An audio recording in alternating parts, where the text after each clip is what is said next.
Max, can you see my screen, hopefully? Yes, perfectly. Fantastic. So first off, thank you very much for having me here. Good afternoon, everyone. I'm Phelan, Head of Business Development here at High Performance Battery, and I'm really looking forward to be able to share some insights with you today on how we're redefining energy storage with our HPB solid-state battery technology. Even though I have only 4 minutes, and I will do my best to be able to try and keep to that as best as I can, I wanted to be able to give a brief agenda for the presentation before we move on to the question and answer session. So I want to talk about who we are, what we do, and how we do it. So let's start with a short introduction and tell you a little bit about who we are and really where we sit in the battery value chain. To keep it really straight and really simple and to the point, we're a battery technology developer, and we engineer next generation solid state batteries. And we do not manufacture the batteries. However, instead, what we do is we develop our solid state technology and we license that to industry partners that have both production capabilities and market access. In our technology development, we have a clear focus on stationary applications. So basically anything from small, like home storage systems, to large, such as industrial buffers. I think it's probably clear for everybody already in the room, but I wanted to be able to highlight this as well, that global demand for stationary energy storage is growing rapidly and will continue to up to 2030 and beyond. And there's going to be a demand of more than 2,000 gigawatt hours. In fact, recent reports are putting that closer to the 3,000 mark in demand. All of this is driven by the expansion of renewables, grid stability needs, and long duration storage requirements. The growth is happening faster than any manufacturing infrastructure and technology pathways can really comfortably support. So for us, the development of a new battery technology is a path of responsibility. The foreseeable demand for lithium-ion batteries is really huge. It's gigantic. And it raises the question of which technology do we want to be able to scale up. The demand harbors the risk of replacing one sustainability problem with another, because every new battery means lithium mining, CO2 emissions, and at some point hazardous waste. At HPB, we are therefore paving the way to a better future. We believe that the energy storage should be safer, more sustainable, and accessible to everyone. What we do. To explain what we do, I think it helps to start with how we think at HPB. To redefine energy storage, we question the obvious in our technology development.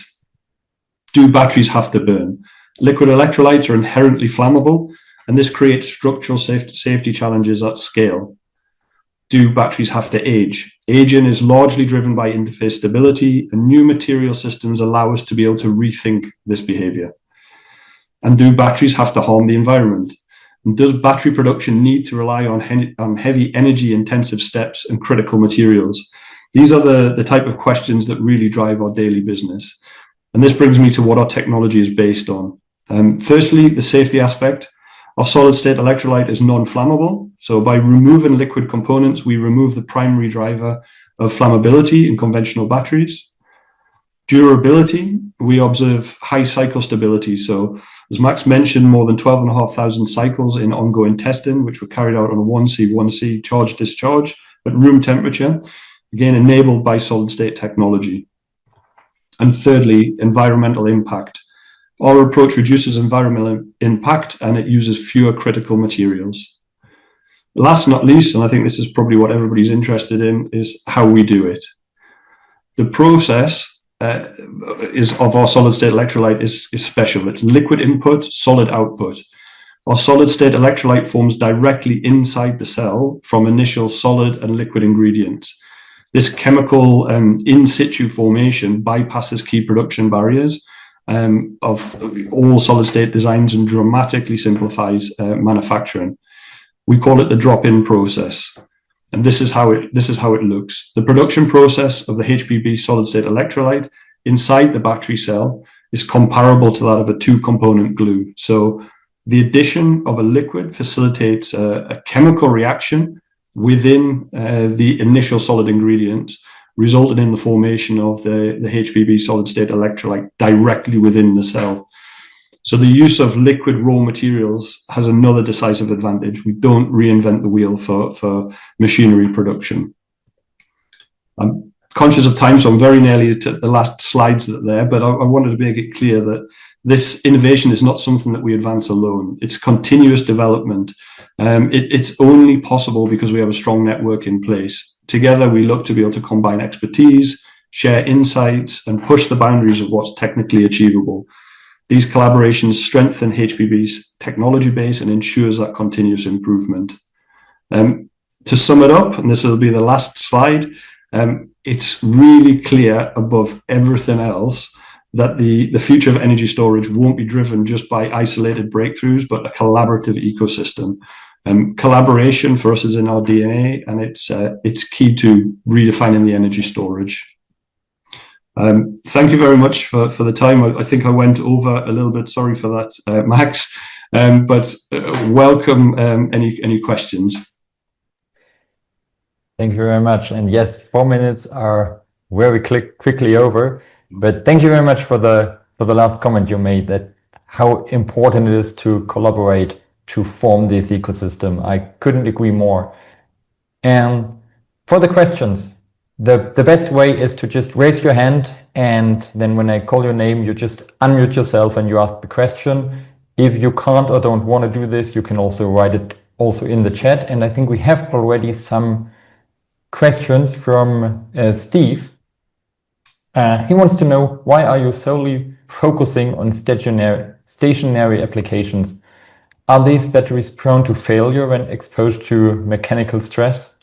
Yeah, so it's a really good question. I think from our side of things, why we focus on the stationary application side of things is purely that there is a lot of focus very much in the market on the EV, on the automotive side of things, that are chasing a lot of very high characteristics. From our side of things, there isn't always the focus on stationary applications. However, with the way that our battery technology has been developed and the key characteristics that are in there, it fits perfectly with our characteristics. So the non-flammability, the high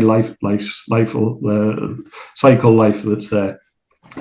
We do, however, and it's probably fair enough to be able to mention this, that we're not chasing certain characteristics like energy density that's there. There's technologies that are out that are looking at 300, 400, 500, 600 watt hours per kilogram, where ours is lower, around about the 110 to 160 watt hours per kilogram. And outside of that, we don't want to really be able to take away from the characteristics of the other strong performance areas that we actually have. So stationary applications are exceptionally suited to our characteristics, but the day-to-day need for stationary applications is there. And I think the other thing to mention, I'm conscious of time, is that the applications are huge in stationary applications that's there. We're seeing a lot of interest, whether it's in AI or data centers, for instance, or military applications as well. So the appetite is very much there.